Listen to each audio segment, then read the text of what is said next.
Pesawat perintis bernama PKSNE tipe Pilatus PC-6 Smart Air rute Tarakan Binuang di Krayan Tengah dikabarkan hilang kontak pada Jumat 8 Maret 2024.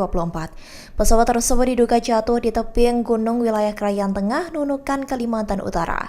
Pesawat itu dilaporkan berangkat dari runway Bandara Juanda Tarakan menuju Desa Binuang, Krayan Tengah.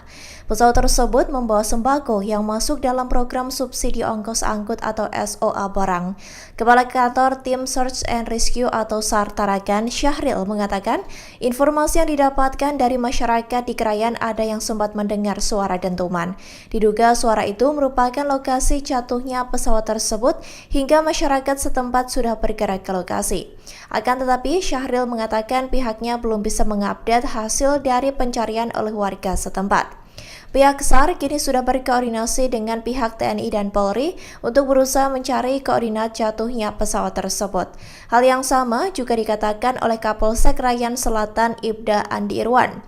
Ia mengatakan bahwa warga sekitar lokasi kejadian mendengar suara dentuman keras di tebing gunung sekira pukul 10 waktu Indonesia Tengah. Kendati begitu, Andi Irwan belum mengetahui pasti perihal dentuman yang didengar warga akibat jatuhnya pesawat perintis tersebut. Ia mengaku telah memerintahkan 4 personel Polsek Krayan Selatan menuju lokasi kejadian yang dimaksud oleh warga. Menurut Irwan, jarak perjalanan dari Krayan Tengah menuju lokasi diduga pesawat jatuh sekira 6 km.